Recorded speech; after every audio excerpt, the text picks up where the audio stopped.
Welcome to Swali edition, episode 11. I'm grateful that you tuned in, and we will be discussing the role of youth in a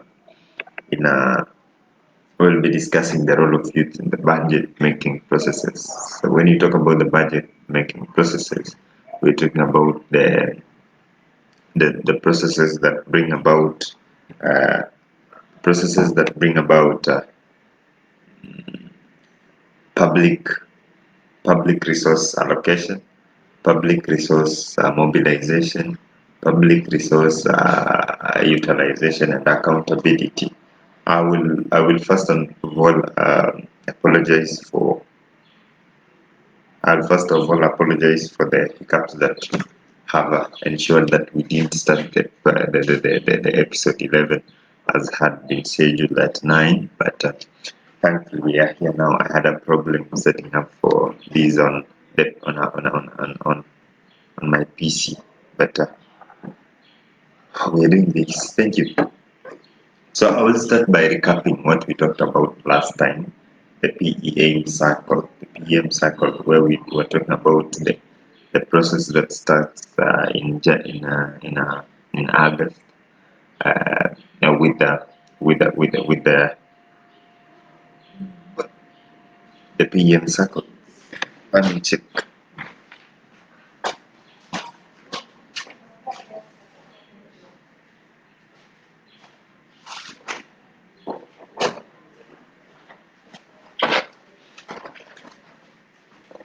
So the chart is here with us. So we're talking about last time we were talking about the PEM cycle, or the county annual public expenditure management cycle (PEM). The calendar starts in August to December, and the first thing is the county budget calendar being prepared by the county treasury and the county departments, and then all the other processes and the roles of the citizens, as we had discussed last time. Today we'll be talking about the CIDP and the CIDP and the CIDP and the ADPs. So the CIDP is the 5-year development plan, the county integrated development plan that highlights the activities and the expenditures that will be undertaken by a county government. It's set up immediately after elections. So once a county government is integrated, it's expected to set up a CIDP, which highlights what will be taking place in terms of expenditures and resources within the 5 years of governance. One thing is for sure, a CIDP cannot be set up without the input of the citizenry, and one and for by using the reference of Viga County. In Viga County, the CIDP was set up through an online portal that was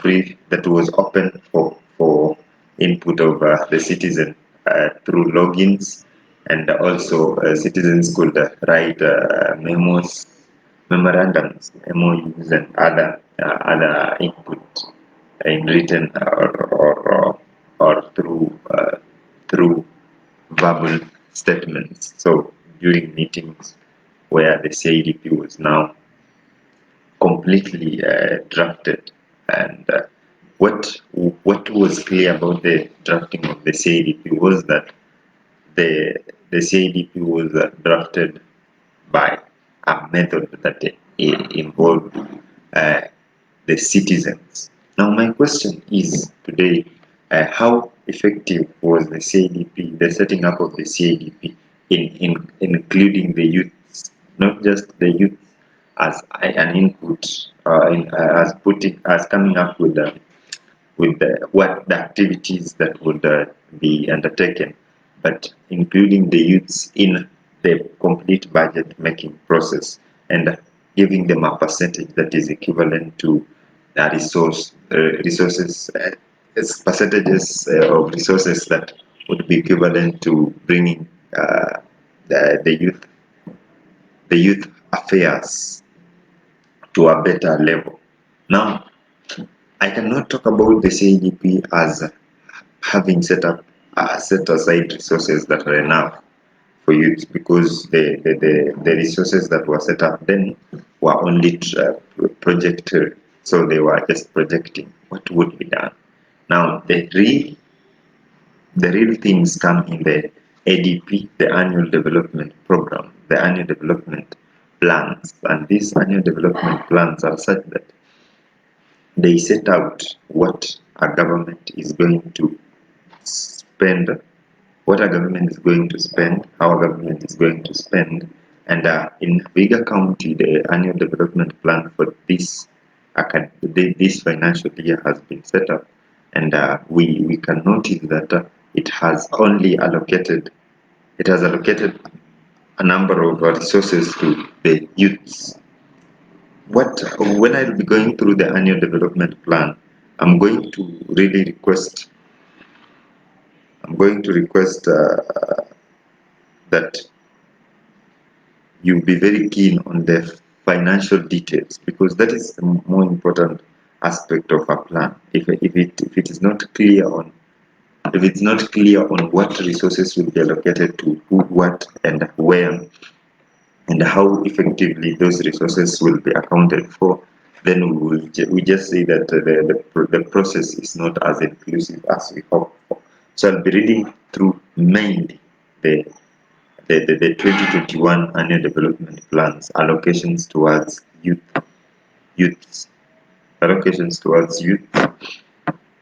and the following is what we have for what has been set aside as pertains youth department in the draft annual development plan 2020-2021. And by the way, the annual development plan will still need to be reviewed, and the citizens will be welcome for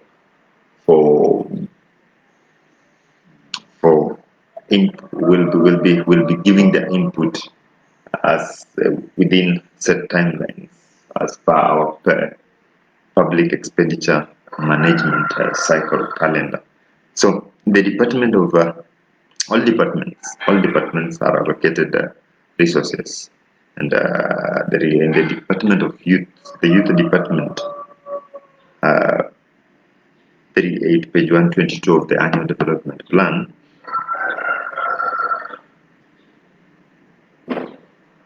has been allocated the following resources. I hope I'll be clear, because I've started with a starter, and my voice is quite sore, but apologies for that. So a number of resources have been allocated to the youth department, or the gender, sports, and culture. Unfortunately, we have it under the whole umbrella. We have our resources allocated under that department. So one, we have some vision statements. So we have a vibrant and cohesive society thriving on its cultural diversity, sports, social protection, and empowerment for all. So that's the vision of the department. But the department has the following allocations. In Vihiga, we have allocations for construction and upgrading of sports grounds, and the construction and rehabilitation. So some programs are ongoing, and there is no specific allocation per se, but there is a target for 4 sports grounds in the 2020 and 2021 program. There is the upgrade and leveling of playing fields, which is a very important thing. There is a target for 5, a budget of 15 million, 100 million for construction, for target of 4 fields. Youth empowerment, and we underline that. Wait for it. There is only allocation for capacity building, over 50 youth groups and trainings, mentorship programs. That is an allocation of 10 million, and the target is 1,000. There is gender and disability mainstreaming, so implementation of the Viga Disability Act, that's 10 million. there is empowerment of community-based organization and self-help groups. So there is mobilize individuals to form groups. There is mobilization for group formation. There is market and designated international days, train groups, leadership, governance, and entrepreneurial skills. So that is a target of it has no estimate target. That's very strange. There is a cultural programs. There is the county and the sub-county levels. So there is for social inclusivity, so a budget of 40 million. And there is a establishing and protection of cultural sites, so a budget of 20 million. There is sporting activities, Kikoska, KYISA. Then the ward tournaments will have sub-county tournaments and county tournaments. So that's for social inclusivity, 50 million. Child protection programs, so children assemblies, sensitization forums, guidance and counseling, among others, 15 million. Construction of resource rescue centers, 10 million. And gender and disability mainstreaming. So that is as per the youth department, and the gender, sports, culture, and youth. So in this department, there is nearly an allocation of 200 million towards activities geared towards youth empowerment, building of stadiums, upgrade of playgrounds, among other activities. However, my issue is not about the figures that have been allocated. That will be a topic for another day. Today, we're only going to ask the question: how effective is the process of youth involvement in the budget process and the budget making process? I'll be honest that the process has had its ups and downs, and youths do not feel completely involved. And a few reasons have been given. One, youth state that they do not have the information to know when and where these programs are undertaken. Two, there is a certain there is this feeling that too much happens under the table. So we have a lot of many youths feel that within the Higa, I'm not talking about everywhere. Many youths feel that these activities are done such that youth should not know. So there is a brokerage culture. So there is someone that wants to benefit from the allocation towards the department and mainly towards the youth empowerment programs. So this someone or some people do not want the real youths to know about the programs at hand. So they only cocoon it. So to show that some youths are doing it, some youths are not. My honest statement is youths can do great things. Youths have the ability, the energy, the willingness, and to a certain extent, the zeal to do great things. Unfortunately, our systems have provided an environment where we are not sure who are these youths, who are these youths that benefit from the programs that are supposed to benefit youths. Recently, we carried out a program that was aimed at mapping youth groups and youth organizations within the county. Our observation on the sorry state of affairs among youths was that these people do not know. Not knowing. It's not a crime not to know, but to not know because someone does not want you to know. That is a crime, not on your part, but on the part of someone that does not want you to know. And the reasons behind these people not wanting youth to know is financial. Yeah. And there is a feeling amongst the entrepreneurs or the top class in our society that if many of us know, we will ask the questions, and if we ask the questions, we will definitely demand for actions. which to me raises the question, what is the problem with asking the right and relevant questions?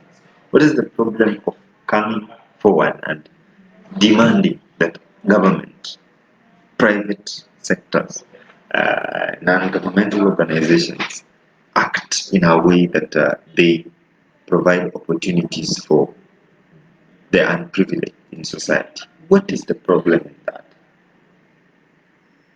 If someone thinks there is a problem with that, then that someone is a problem.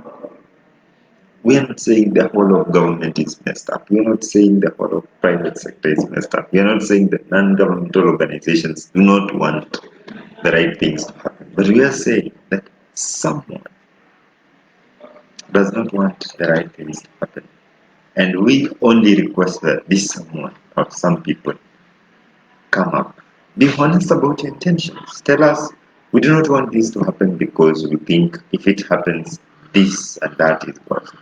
And I keep saying that opportunities are immense. These opportunities are not just set for a certain class of people. No, these opportunities are many, many, many. We only need a platform. This platform can be created by anyone. And for this anyone to create the platform, they have to have the willingness. So we give people ability to set up platforms. The unfortunate truth is some of these people do not have the willingness to set up the platforms. So every other day we youths will come on board, cry foul, complain, and we are told that we complain a lot. In essence, the complaints are not meant to degrade or to dehumanize any leaders or people in authority. These complaints are just meant to call to attention the real problems. I do not take it wrongly when a fellow youth complains. I take it wrongly when the reaction from the people that should act is that of, but why? Why? Yeah, but why? You have a platform. You have an opportunity to use this platform to empower. Then use it to empower. If you can't, be honest. Say, unfortunately, I cannot. Then give the other people who can the opportunity to do it. And I assure you, it will be as peaceful as you expect. And the conversation on Swali edition will continue to bring to the forefront the real questions of involvement, engagement, and empowerment. We will not fear that we are touching some hard toes. We want these hard toes to feel the truth of the matter. And the truth of the matter is things should never be the same again. Generations should not inherit the problems of past generations. And if we keep saying, oh, after all this has happened, and it happened early, it will keep on happening, that will not be proper. So, my request to fellow youths is that you also have a big role to play. You have this energy. Just focus it to one specific goal and keep achieving a goal after another. And then remember, power will always attract power. And you can move as close as possible to the power, the people in authority, and set a bargaining ground. When you go to them, they should know this is what we really want. I want a situation whereby you should be afraid of sharing 10 million that is aimed to empower youth groups. It's peanuts. So if you honestly come on board and say this is peanuts, how can we raise other resources? Give the authorities or the people in power options, they will and they should, of course, act upon it. Thank you so much for tuning in. We would wish to continue engaging. We would wish to continue asking the questions that deserve attention. And I'm also looking forward to having a guest or two in our future session. So if anyone wants to be a guest on this platform, you're welcome. And just contact us through the contact the contacts that will be provided after the end of the show. Thank you very much. Kevin McCall. That's my name. Have a nice day.